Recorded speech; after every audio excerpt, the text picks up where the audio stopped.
ज्ञान विज्ञान तृप्तात्मा कूटस्थो विजितेन्द्रियः युक्त इत्युच्यते योगी समलोष्टास्म कांचन। ज्ञान विज्ञान से तृप्त है अंतःकरण जिसका, तथा विकार रहित है स्थिति जिसकी, और अच्छी प्रकार जीती हुई है इंद्रियां जिसकी, तथा समान है मिट्टी, पत्थर और सुवर्ण जिसके, वह योगी युक्त अर्थात भगवत की प्राप्ति वाला है, ऐसा कहा जाता है।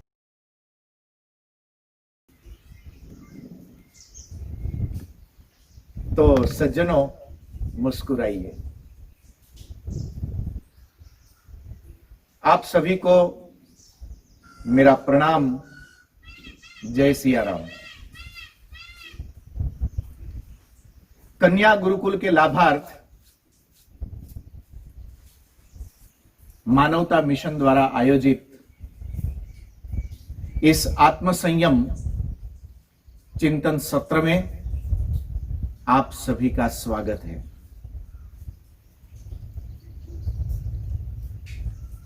विगत कुछ दिनों से भगवान श्री कृष्ण के उपदेशों को आधार बनाकर हम अपने भीतर, अपने विचारों में, अपने व्यवहारों में, अपने व्यक्तित्व में आत्म संयम को उतारने का प्रयत्न करते हैं। प्रत्येक युवान को चाहिए, जो सफलता को उपलब्ध होना चाहता है, उसके लिए अत्यंत अनिवार्य है कि आत्म संयम के इन सूत्रों को उचित रूप से वो जीना सीख ले। भगवान श्री कृष्ण इन्हीं सिद्धांतों का वर्णन करते करते एक सूत्र दिया था, जितात्मनः। जिसने खुद को जीत लिया। भगवान महावीर का जो अहिंसा का सिद्धांत है, वो पूरा अहिंसा का सिद्धांत वो इसी जितात्मनः इस सूत्र से संबंध है।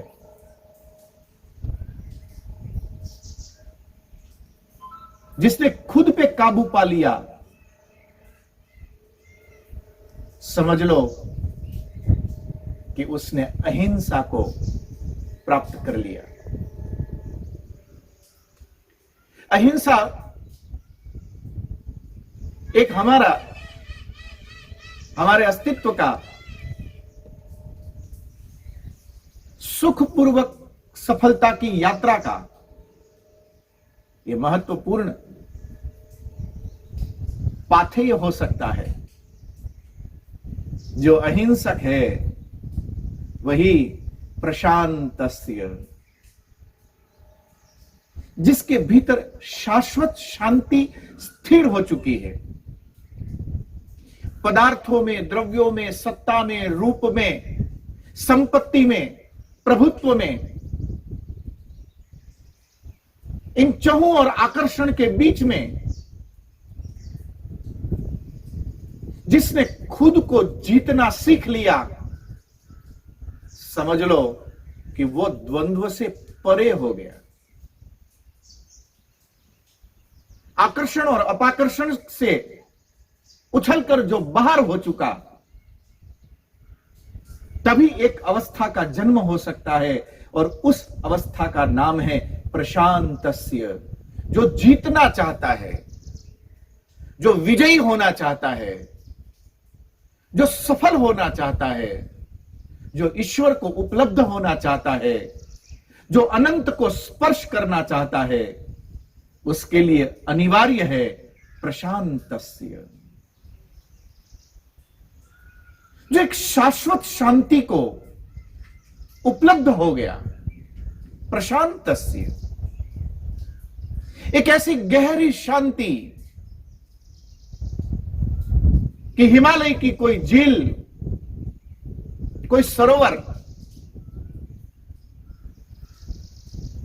जिसके ऊपर हवा के कारण भी उसकी सतह पर कोई कंपन ही न हो, ऐसा शांत गहरा जल,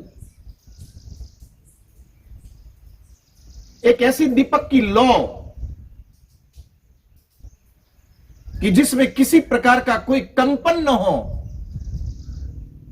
किंतु पूरे मंदिर को प्रकाशित करने का एक प्रकाश, एक उजाला हो। ऐसा उजाला जिसके भीतर है, प्रशांतस्य। और इसी प्रशांतस्य, अहिंसा से उपलब्ध शांति और उस शांति से उपलब्ध एक और सिद्धांत की इस सूत्र में चिंतन किया गया, और उस सूत्र का नाम है एक प्रौढ़ता, जिसके भीतर एक गंभीरता है। जो विजयी होना चाहता है, जो सफल रहना चाहता है, पर यदि उसके भीतर एक प्रौढ़ता न हो, एक घनी समझदारी न हो, तो ऐसी नासमझी, ऐसा छिछोरापन सफलता के किनारे पहुंचा कर भी असफलता की गर्त में उसको धकेल सकता है। संभवित उन असफलताओं से बचने के लिए जिस लाइफ जैकेट की हमें जरूरत पड़ेगी, जिस आत्म सुरक्षा की हमें आवश्यकता होने वाली है, उस आत्म सुरक्षा का नाम है प्रौढ़ता। भगवान श्री कृष्ण कहते हैं कि जो प्रौढ़ है, जिसकी समझदारी में एक ठहराव है, ऐसा जब अहिंसा हो, जब प्रगाढ़ शांति उस भाव को जो उपलब्ध हो चुका हो, और उसके बाद जब उसके भीतर एक प्रौढ़ता, एक घनी समझदारी जब जागृत होती है, स्वतः ही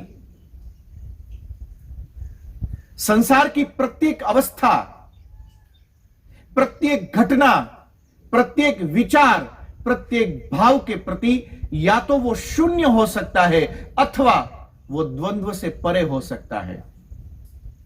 यह हमारी अपनी अपनी क्षमता पर निर्भर करता है कि हम द्वंद्व से परे होना चाहते हैं या फिर हम अपने भीतर शून्य होना चाहते हैं। यह शून्य होना या द्वंद्व से परे होना, यह व्यक्तिगत अपनी अवस्था का परिमाण है।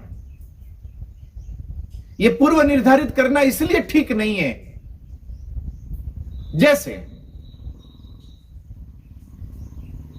एक लोहे का एरण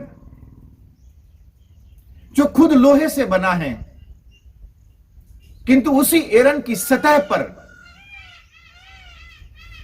कोई सुवर्णकार सोने के आभूषण बनाता है। जब उस सुवर्ण को आकृति मिल जाए, जब उस सुवर्ण को चमक मिल जाए, तब एक ढेले जैसा दिखने वाला वो सोने का टुकड़ा भी उसी एरण पर, जहां पर उसका जन्म हुआ है, वहीं से वो अपना इतराना शुरू करता है। उसी एरण के ऊपर जिसको घाट मिला, जिसको आकार मिला, जिसको अस्तित्व मिला, उस अस्तित्व को उपलब्ध होने के बाद अस्तित्व को पाने वाला व्यक्ति अब से इतराना शुरू करता है, किंतु वो एरण उसी प्रौढ़ता के साथ वहीं का वहीं रहता है। उसके ऊपर न उस रूप का, न उस चमक का, न उस कीमत का कोई आकर्षण या अपाकर्षण नहीं होता है। गत चिंतन में मैं एक उदाहरण आपको बता रहा था कि एक छोटे बालक को आप गुड़ की एक डली देकर कहो कि लो बेटा, ये बहुत मीठा होता है। गुड़ की डली बालक बाद में हाथ में लेगा, उससे पहले उसके प्रश्न शुरू हो जाते हैं, ये गुड़ मीठा क्यों होता है? तब उसका पिता मुस्कुराता है, मन में सोचता है कि यदि इस समय मैंने कहा होता कि ले बेटा, ये गुड़ तीखा होता है, तो भी तुझे सवाल ही पूछना था, तो भी तू वही सवाल पूछता कि ये गुड़ तीखा क्यों होता है। कुछ जानने की, कुछ समझने की, कुछ पहचानने की, जिसकी जिज्ञासा, जिसकी अभी शांत नहीं हुई है, एक क्यूरियोसिटी कि मैं ये भी जान लूं, मैं वो भी जान लूं, मुझे ये भी पता है, मुझे वो भी पता है। पर आज मजेदार बात यह है, दिन भर व्यक्ति मोबाइल में लगा रहता है, फिर भी उसके सारे फंक्शन उसको पता नहीं होते हैं, और उसमें लगे रहते कुछ एक लोग तो खुद अपने आप को भूल जाते हैं। फिर भी ये जिज्ञासा, ये आकर्षण व्यक्ति का टूटता नहीं है। मैं फिर से याद दिला दूं कि इस उदाहरण के साथ मेरा यह नहीं कहना है कि आप जिन जिन सुविधाओं का उपयोग करते हैं वो सुविधाएं गलत है ना। वो सुविधाएं, संसार की प्रत्येक वस्तु, संसार का प्रत्येक द्रव्य, यहां पर जो कुछ भी विद्यमान है, चाहे वो विचार हो, चाहे वो पदार्थ हो, ये सब कुछ आपके लिए निर्मित है। कहीं ऐसा न हो कि उसका उपयोग करो उससे पहले आप खुद को ही खो बैठो इस संसार का। क्योंकि सुख, उसके लिए किसी सुभाषितकार ने कहा है कि विद्युत चलम किम धनयोवनायुः, जिसे हम सुख के नाम से जो जानते हैं, ये सुख आकाश में कौंधने वाली एक बिजली से ज्यादा कुछ नहीं है। जो हमारे पास आती तो है, जब तक वो बिजली है तब तक उसका शाश्वत अस्तित्व पूरा का पूरा विद्यमान होता है। इसलिए सुख के अस्तित्व को नकारना, यह व्यापक अस्तित्व को भी एक गाली देना है। मैं सुख को नकार नहीं रहा हूं, किंतु प्रत्येक वस्तु, प्रत्येक अवस्था, उसकी भी एक अपनी मर्यादा होती है। वो अपनी उस मर्यादा से ज्यादा आगे नहीं जा सकता है। जैसे सुख विद्युत चलम किम धन यौवनायुः, जैसे बिजली आकाश में कौंध है, जितना समय वो होती है उतने समय के लिए 100% होती है। भरोसा न आता हो तो जब कोई बिजली किसी पेड़ पर गिरे, उस पेड़ की हालत देखिए ना। जब वो होती है तब 100% होती है, किंतु उसका अस्तित्व, उसकी समय मर्यादा सीमित है, बंधी हुई है। वो भी अच्छा है, 2-3 घंटे तक यदि वो बिजली रह जाए और 1000-2000 पेड़ों पर यदि वो गिर ले तो ये हमारे लिए समस्या पैदा कर दे। सुख भी यदि अपनी मर्यादा तक हो, हमारे लिए बहुत काम का है। यदि वो मर्यादाओं को लांघ जाए तो वो सुख भी हमारे लिए समस्या बन सकता है। भगवान श्री कृष्ण कहते हैं कि जिसके भीतर अब सुख की भी आकांक्षा कोई बची न हो, मानो कि उसने सुख को भी जीत लिया, उससे भी जो परे हो सका, ऐसा जिसने व्यापक अस्तित्व को अपने भीतर समा लिया, ऐसी प्रौढ़ता जिसके भीतर आई, जैसे आभूषणों का इतराना और उन आभूषणों का जिस एरण के ऊपर जन्म हुआ, उस एरण का शांत भाव से उन इतराते हुए आभूषणों को देखकर प्रसन्न होना, ठीक उसी प्रकार जो संसार को देखता है, क्योंकि यह संसार सुख के लिए नहीं अपितु यह संसार आनंद के लिए है।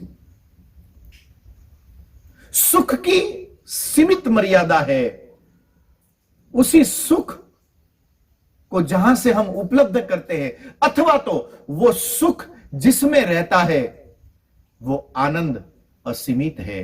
भगवान श्री कृष्ण कहते हैं कि यदि परम सुख को, शाश्वत सुख को यदि आप उपलब्ध होना चाहते हैं, एक ऐसी सफलता, एक ऐसा विजय, एक ऐसा व्यक्तित्व, एक ऐसी पर्सनालिटी को यदि आप पैदा करना चाहते हैं, तो उसके लिए बहुत अनिवार्य है कि सुख की इच्छाओं को त्याग कर व्यक्ति आनंद की सीमाओं में प्रवेश कर सके। जितात्मनः प्रशांतस्य से शुरू करते हुए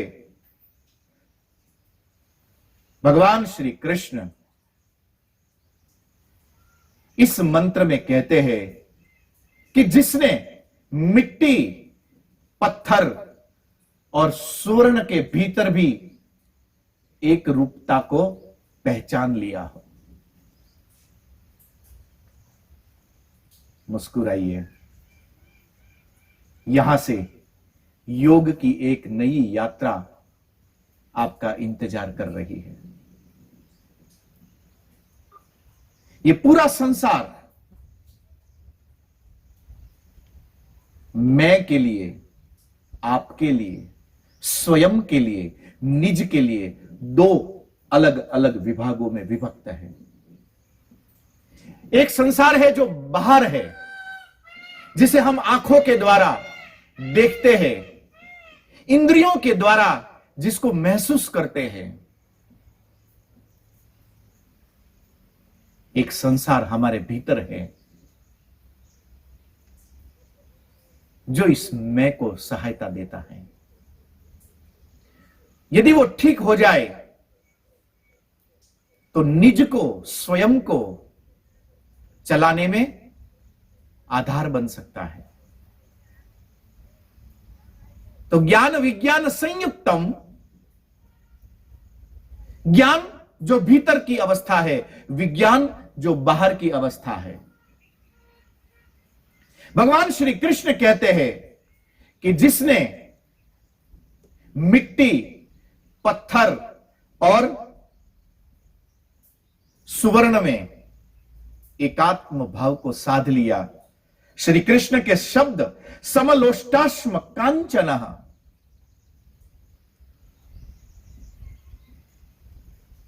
यदि हम मिट्टी को निरर्थक समझते हुए यदि मिट्टी उड़ा सकते हैं, यदि पत्थर को निरर्थक समझकर यदि पत्थर को फेंक सकते हैं, कभी किसी काम के पत्थर को देखकर उसमें कुछ मूर्ति को बनाकर उसमें भगवान की प्राण प्रतिष्ठा कर कर यदि हम उस पत्थर की पूजा कर सकते हैं, एक के प्रति पूरा अपाकर्षण, जिसकी कोई वैल्यू नहीं, एक के लिए कभी आकर्षण तो कभी अपाकर्षण, sometime valuable, sometime non valuable, और फिर वहां से पदार्थ की दुनिया में और आगे बढ़ते हैं। तो एक तीसरा उदाहरण स्थापित किया, सुवर्ण, जिसके प्रति हमारा एक अजीब सा आकर्षण बना रहता है। श्री कृष्ण कहते हैं कि जिसने तीनों द्रव्यों में एकात्म साध लिया, जो शून्य को उपलब्ध हो गए, जो परे हो गया, अर्थात उसने विज्ञान को साध लिया, अर्थात उसने इस जगत को ठीक से समझ लिया। सज्जनों, कितनी भी मेहनत क्यों न की जाए, आप कितना पुरुषार्थ कर लो, आज तक इस जगत को न किसी ने जीता है, न कोई जीत पाएगा। क्योंकि यह संसार, हम अपनी आंखों से इस संसार को जितना नाप सकते हैं, यह संसार इससे कहीं गुना ज्यादा बड़ा है। हमारे सारे परिमाण, हमारे सारे नाप छोटे से रह जाएंगे, जगत बहुत लंबा निकल जाएगा। इसलिए समलोष्टाश्म कांचन कहते हुए भगवान श्री कृष्ण कहते हैं कि विरोध को छोड़िए, वैर वृत्ति को छोड़िए, अपने विवेक को लगा दीजिए। जिसने अपने विवेक को लगा दिया, समझ लो कि उसने संसार को जीत लिया। जिसने अपने विवेक को लगा दिया, समझ लो कि वो संसार के इस द्वंद्व से परे हो गया। जिसने अपने विवेक को साध लिया, समझ लो कि वो परम के स्पर्श को प्राप्त कर गया। इस व्यापक का अनुभव करना, इस व्यापक का स्पर्श करना, भगवान श्री कृष्ण बाह्य जगत से हमारी अंतर यात्रा की शुरुआत करते हैं। क्योंकि जब तक ये आकर्षण और अपाकर्षण नेस्त नाबूद नहीं होगा, जब तक भीतर का ये विवेक हमारा जागृत नहीं होगा, तब तक हमारे अंदर वो स्थिरता, वो द्वंद्व से परे स्वयं को स्थापित करने की योग्यता, वो आत्मविश्वास, वो आत्मश्रद्धा, वो आत्मशक्ति, वो भीतर कभी जागृत नहीं हो पाएगी। इस शून्य को उपलब्ध होने के लिए बहुत अनिवार्य है कि समलोष्टाश्म कांचन। ये इतनी वैचारिक यात्रा है। भगवान श्री कृष्ण आत्म संयम की इस यात्रा में अर्जुन के माध्यम से हम लोगों को एक मनोवैज्ञानिक तरीके से इस यात्रा को हमारे साथ करते हैं। कोई उपदेश नहीं, कोई आदेश नहीं, एक उदाहरण के साथ स्पष्ट करते हुए कहा कि जितात्मनः, जिसने खुद पर विजय प्राप्त कर लिया। निश्चित यदि आप विजयी होना चाहते हैं तो उस विजय के लिए पहला मंत्र है कि दूसरों को जीतने निकलने से पहले खुद को जीतना सीख लो। जिसने खुद को जीत लिया, समझ लो कि वो पूरे संसार को, पूरे जगत को जीत सकता है। भगवान महावीर के विषय में मैंने इतिहास के पन्नों में पढ़ा है, ऐसा लिखा है कि भगवान महावीर यात्रा करते करते जिस मार्ग से होते हुए निकलते थे, उस मार्ग में पड़ने वाले जीव जंतु अपने स्वाभाविक वैर भाव को छोड़ देते थे, उनके छूट जाते थे। छोड़ तो क्या दे कोई, हमारे कहने से यदि हमारी संतानें कुछ छोड़ने को राजी न हो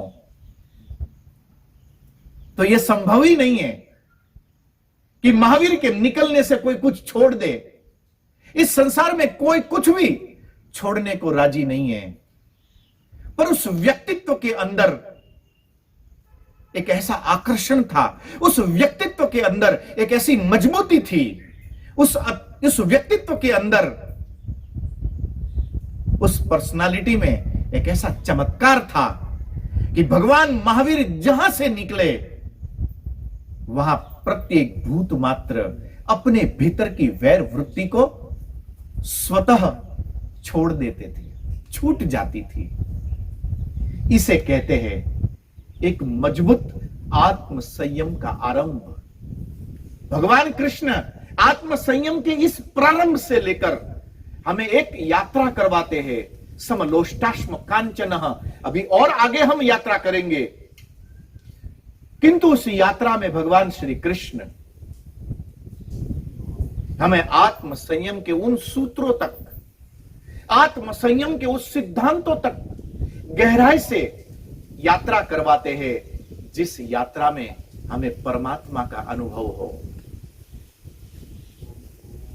जब आपके भीतर सुख की आकांक्षाएं समाप्त हो और जब आप आनंद के महासागर में जैसे ही आप छलांग लगाओ, उसके बाद प्रकृति भी आपके लिए आनंद का एक संदेश लेकर आ जाती है।